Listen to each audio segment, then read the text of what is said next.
ತರದ ಘಟನೆ ಯಾವತ್ತೂ ಸಂಭ್ರಮಾಚರಣೆ ಮಾಡುವಂತದ್ದು RCB ಸಂಭ್ರಮಾಚರಣೆಯಲ್ಲಿ ಸಾವಿನ ಸೂತಕವನ್ನ ನಾವು ನೋಡ್ತಾ ಇದ್ದೀವಿ. ಈ ಸರ್ಕಾರಕ್ಕೆ ನಾಚಿಕೆ ಆಗ್ಬೇಕಾಗಿತ್ತು. ನನಗೆ ವಿರೋಧ ಪಕ್ಷದ ನಾಯಕನಾಗಿ ನನಗೆ ಮಾಹಿತಿ ಅವ್ರ ಕಾರ್ಯಕ್ರಮ ಸನ್ಮಾನ ಮಾಡ್ತಾ ಇದ್ರೆ ಇಲ್ಲಿ 4 ಜನ ಸತ್ತಿದ್ರು. ನನಗೆ ಮಾಹಿತಿ ಇದೆ, ಒಬ್ಬ ಮುಖ್ಯಮಂತ್ರಿಗೆ ಸತ್ತ ತಕ್ಷಣ ಮೆಸೇಜ್ ಬರ್ತಾ ಇದೆ. ಸಾವಿನ ಮೇಲೆ ನೀವು ಸನ್ಮಾನ ಮಾಡಿದ್ರೆ ನಿಮ್ಮ ಈ ರಾಜ್ಯದ ಮುಖ್ಯಮಂತ್ರಿ ಅಂತ ಯಾರು ಹೇಳಕ್ ಸಾಧ್ಯ ಆಗ್ತದೆ? ನೀವು ಈ ಕಾರ್ಯಕ್ರಮ ಯಾವುದೇ ಕಾರ್ಯಕ್ರಮ ಮಾಡಬೇಕಾದ್ರೂ ಕೂಡ ಅನುಮತಿ ಬೇಕಲ್ಲ. ಸರ್ಕಾರ ಮಾಡಲಿ, ಪ್ರೈವೇಟ್ ಅವ್ರು ಮಾಡಲಿ, ಯಾರೇ ಮಾಡಲಿ, ನೀವು ಅನುಮತಿ ತಗೊಂಡಿದ್ದೀರಾ? ಎಷ್ಟು ಜನ ಸಂಖ್ಯೆ ಸೇರ್ತಾರೆ ಅಂತ ನಿಮ್ಗೆ ಏನಾದ್ರು ಮಾಹಿತಿ ಕೊಟ್ಟಿದ್ದಾರೆ ಪೊಲೀಸರು? ಏನೂ ಇಲ್ಲ. ಬರೋನ್ನೆಲ್ಲ ಬನ್ನಿ ಇವತ್ತೇ ಮಾಡಬೇಕು ಅಂತ ಏನಿತ್ತು? ನಾಳೆ ಆರಾಮ್ಸೆ 11 ಗಂಟೆಗೆ ಅರೇಂಜ್ಮೆಂಟ್ ಮಾಡಿ, ಬ್ಯಾರಿಕೇಡ್ ಮಾಡಿ, ವ್ಯವಸ್ಥೆ ಮಾಡಿದ್ರೆ ಈ ಅಮಾಯಕ ಜನಗಳ ಜೀವ ಉಳಿಸಬಹುದಾಯ್ತಲ್ಲ. ಸತ್ತಿರೋರು ದೇಶ ಕಟ್ಟಕ್ಕೆ ಹೊರಟಿರುವಂತ ಯುವಕರು ಸತ್ತಿರೋದು. ಅವ್ರ ತಾಯಿಗೆ ಏನು ಉತ್ತರ ಕೊಡ್ತೀರಾ ನೀವು ಇವತ್ತು? ಅವ್ರ ತಂದೆ ತಾಯಿಗೆ ಏನು ಉತ್ತರ ಕೊಡ್ತೀರಾ? ಸರ್ಕಾರ ತಪ್ಪು ಮಾಡ್ತು ಅಂತ ಕ್ಷಮಾಪಣೆ ಕೇಳ್ತೀರಾ ಅವ್ರ ಹತ್ರ? ಈ ರೀತಿ ನಾನು ಈ ತರ ಬೇಜವಾಬ್ದಾರಿ ಸರ್ಕಾರವನ್ನು ಯಾರು ನೆನೆಸಕ್ ಸಾಧ್ಯನೇ ಇಲ್ಲ. ಆ ತಾಯಂದಿರ ಶಾಪ ಈ ಸರ್ಕಾರಕ್ಕೆ ಕಟ್ಟೆ ತಟ್ಟು.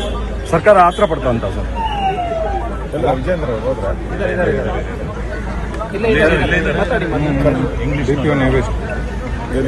ಸರ್ಕಾರ ಆತರ ಪಡ್ತಾ ಅಂತ ವಿಚಾರದಲ್ಲಿ ಸರ್ಕಾರ ಸೆಲೆಬ್ರೇಷನ್ ಅಲ್ಲಿ ಆತರ ಅನ್ನೋದಕ್ಕಿಂತನೂ ಕೂಡ ಮೈಮರಿತ ಒಬ್ಬ ಜವಾಬ್ದಾರಿ ಯಜಮಾನ ಅಂತ ಹೇಳಿದ್ರೆ ಅವನಿಗೆ ಜವಾಬ್ದಾರಿ ಇರಬೇಕು. ಆ ಜವಾಬ್ದಾರಿಯನ್ನ ಮರೆತು ಸೋಮಾರಿತನದಲ್ಲಿ ಕಾರ್ಯಕ್ರಮ ಮಾಡಿರೋದು. ಪೊಲೀಸ್ ಅಧಿಕಾರಿಗಳು ಕೈಕಟ್ಟು ನಿಂತ್ಕೊಂಡಿದ್ರು. ಏನು ವ್ಯವಸ್ಥೆ ಮಾಡಕ ನೀವು ಒಂದಿನದಲ್ಲಿ ನೀವು ಏಕಾಏಕಿ ಒಂದು 6 ಗಂಟೆ ಮುಂಚೆ ಅನೌನ್ಸ್ ಮಾಡ್ಬಿಟ್ಟು ಮೆರವಣಿಗೆ ಇದೆ ಬನ್ನಿ ಅಂತೀರ. ಆಮೇಲೆ ಮಂತ್ರಿಗಳು, ಹೋಮ್ ಮಿನಿಸ್ಟರ್ ಬಂದು ಮೆರವಣಿಗೆ ಕ್ಯಾನ್ಸಲ್ ಅಂತೀರ. ಜನ ಎಲ್ಲಿಗೋಗ್ಬೇಕು? 2 ಕಡೆ ಕಾರ್ಯಕ್ರಮ ಮಾಡೋ ಅವಶ್ಯಕತೆ ಏನಿತ್ತು ನಿಮ್ಗೆ? ಒಂದ್ ಕಡೆ ಮಾಡಿದ್ರೆ ಪೊಲೀಸರು ಒಂದ್ ಕಡೆ ಗುಂಪಾಗಿ ನಿಂತು ಅದನ್ನ ಕಂಟ್ರೋಲ್ ಮಾಡೋ ಅವಕಾಶ ಆಯ್ತು ಪೊಲೀಸರು. ನೀವು 2 ಕಡೆ ಕಾರ್ಯಕ್ರಮ, ಕನ್ಫ್ಯೂಷನ್. ಮೆರವಣಿಗೆಯಲ್ಲಿ ದಾರಿ ಉದ್ದಕ್ಕೂ ನಿಲ್ಸ್ಬೇಕಾ? ಇಲ್ಲಿ ಈ ಕಾರ್ಯಕ್ರಮಕ್ಕೆ ಬರಬೇಕಾ? ಆ ಕಾರ್ಯಕ್ರಮ ಏನು ಕೇಳೋರಿಲ್ಲ. ಈ ಕಾರ್ಯಕ್ರಮ ನಿಜಕ್ಕೂ ಇದೊಂದು ಹೃದಯವನ್ನ ಕಲ್ಕೋದು. ಇದು ನಮ್ಮ ನ್ಯಾಷನಲ್ ಅಲ್ಲ, ಇಂಟರ್ ನ್ಯಾಷನಲ್ ಸುದ್ದಿಯಾಗಿದೆ. ಕರ್ನಾಟಕದ ಮಾನ ಮರ್ಯಾದೆಯನ್ನ ಹರಾಜಾಕ್ಬಿಟ್ರಿ ಇವತ್ತು ನೀವು. ಕರ್ನಾಟಕದ ಪೊಲೀಸ್ ಅಂತ ಹೇಳಿದ್ರೆ ಇಡೀ ದೇಶದಲ್ಲಿ ಒಂದು ಹೆಗ್ಗಳಿಕೆ ಇತ್ತು. ಶಿಸ್ತು, ಸಂಯಮ ಪೊಲೀಸ್ ಇಲಾಖೆಗಿತ್ತು. ಅವೆಲ್ಲವನ್ನ ಗಾಳಿಗೆ ತೂರಿಸ್ಬಿಟ್ರಿ ಇವತ್ತು. ಇಡೀ ಪೊಲೀಸ್ ಇಲಾಖೆಯ ಫೇಲೂರನ್ನ ಇಡೀ ದೇಶಕ್ಕೆ ಮುಂದೆ ಬೆತ್ತಲೆ ಮಾಡಿಬಿಟ್ರಿ. ಪರ್ಮಿಷನ್ ಕೊಟ್ಟಿಲ್ಲ ಅಂತ ಹೇಳಿದ್ದೀನಿ. ಈಗಾಗಲೇ ನಾನು ಪ್ರಶ್ನೆಯನ್ನ ರಾಜ್ಯ ಸರ್ಕಾರಕ್ಕೆ ಕೇಳಿದ್ದೀನಿ.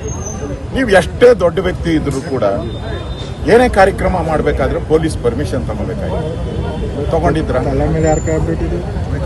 2ನೇ ಪ್ರಶ್ನೆ, ನೀವು ಸನ್ಮಾನ ಮಾಡಕ್ಕೆ ಮುಂಚೆನೆ ಅಲ್ಲಿ 4 ಜನ ಸತ್ತೋದ್ರು. ಅದ್ರ ಮಧ್ಯೆ ಸನ್ಮಾನ ಮಾಡಿದ್ರ? ಇದು ನ್ಯಾಯನಾ? ಇಷ್ಟೊಂದು ಅಜಾಗರೂಕತೆ ಮಾಡಿ ಈ ಸಾವಿಗೆ ಯಾರು ಕಾರಣ? ನೀವು ತಲೆ ಕೊಡ್ತೀರಾ ಇದಕ್ಕೆ? ಈ ಸಾವಿಗೆ ತಲೆ ಕೊಡ್ತೀರಾ ನೀವು? ಸರ್ಕಾರ, ಮುಖ್ಯಮಂತ್ರಿಗಳು ತಲೆ ಕೊಡ್ತೀರಾ? ಈ 3 ಪ್ರಶ್ನೆಯನ್ನ ನಾನು ಸರ್ಕಾರಕ್ಕೆ ಹೇಳ್ತಾ ಇದ್ದೀನಿ. ಇದು ನಿಮ್ಮ ಈ ಸರ್ಕಾರ ಇವತ್ತು ನಡೆದಂತ ಘಟನೆ ಇಡೀ ದೇಶದ ಮುಂದೆ ಈ ಸರ್ಕಾರ ಚೀಮಾರಿ ಹಾಕ್ಸ್ಕೊಂತ ಇದೆ. ಇಡೀ ದೇಶದ ಮುಂದೆ ಆ ತಾಯಂದಿರು, ಸತ್ತಂತ ತಾಯಂದಿರು, ಅವ್ರ ತಂದೆ ತಾಯಿ, ಅವರ ಗೋಳು, ಅವರಿಗೆ ಉತ್ತರವನ್ನ ನೀವು ಕೊಡಬೇಕಾಗ್ತದೆ. ಇನ್ನೊಂದು, ಈ ಸಾವಿನ ಮಧ್ಯೆ ಇವತ್ತಿನ ಕಾರ್ಯಕ್ರಮ ವಿಧಾನಸೌಧದಲ್ಲಾದಾಗ ಸರ್ಕಾರ ಒಂದು ಕಾರ್ಯಕ್ರಮವನ್ನು ಮಾಡಿದೆ. ಒಂದು ಪ್ರೋಟೋಕಾಲ್ ಪ್ರಕಾರ ಇರುತ್ತೆ. ಮಂತ್ರಿಗಳ ಮಕ್ಕಳು, ಮುಖ್ಯಮಂತ್ರಿಗಳ ಮೊಮ್ಮಕ್ಕಳು ಇಲ್ಲದೆ ರಾಜ್ಯಭಾರ ವೇದಿಕೆಯಲ್ಲಿ ಕಂಡಿದ್ದು ಇದು ಬಹಳ ದುರಂತವಾಗಿ ಕಾಣ್ತಾ ಇತ್ತು. ಸ್ವತಃ ವಿರಾಟ್ ಕೊಹ್ಲಿ ಬೇಸರವನ್ನ ಮಾಡ್ಕೊಂಡಿದ್ದು ಇದೆ. ನೋಡಿ, ಈ ಸರ್ಕಾರ ಅವ್ರ ಕುಟುಂಬದವ್ರನ್ನ, ಅವ್ರ ಬೆಂಬಲಿಗರನ್ನ ಕರ್ಕೊಂಡು ಅವ್ರ ಫೋಟೋ ಶೋ ಮಾಡ್ಕೊಳಕ್ಕೆ ಮಾಡಿದಂತ ಕಾರ್ಯಕ್ರಮ. ಜನಗಳು ಬಂದಿದ್ದಾರೆ, ನಮ್ಮ ಮತದಾರರು ಬಂದಿದ್ದಾರೆ, ನಮ್ಮನ್ನು ಗೆಲ್ಸಿದಂತ ದೇವರು ಬಂದು ಇದ್ದಾರೆ ಅಂತ ಅನಿಸ್ಲಿಲ್ಲ ಅವ್ರಿಗೆ. ಅವ್ರ ಕುಟುಂಬ, ಅವ್ರ ಸ್ನೇಹಿತರು, ಅವ್ರ ಫೋಟೋ ಶೋ, ಪ್ಲೇಯರ್ಸ್ ಜೊತೆ ಫೋಟೋ ಅಂತ ಇರಿಸ್ಕೊಳೋದು, ಮಾತಾಡೋದು ಇಷ್ಟು ಮುಖ್ಯ ಆಯ್ತೆ ಹೊರತು ಆ ಜನತಾ ಜನಾರ್ದನ ಆ ರೋಡಲ್ಲಿ ನಿಂತಿದ್ದಾನೆ, ಅವನ ಸಾವಿನಲ್ಲಿ ನೋಡ್ತಾ ಇದ್ದಾನೆ, ಎದುರು ನೋಡ್ತಾ ಇದೆ ಅಂತ ಇವ್ರಿಗೆ ಅನಿಸ್ಲೇ ಇಲ್ಲ. ಇಂಥ ಹೃದಯಹೀನ ಸರ್ಕಾರ ಇವತ್ತು ನಾವು ನೋಡ್ತಾ ಇದ್ದೇವೆ. ಸರ್ ಎನ್ಕ್ವೈರಿ ಡಿಮಾಂಡ್ ಮಾಡ್ತಿದ್ದೀರಾ ಸರ್? ಇದು ನ್ಯಾಯಾಂಗ ತನಿಖೆ ಆಗಬೇಕು.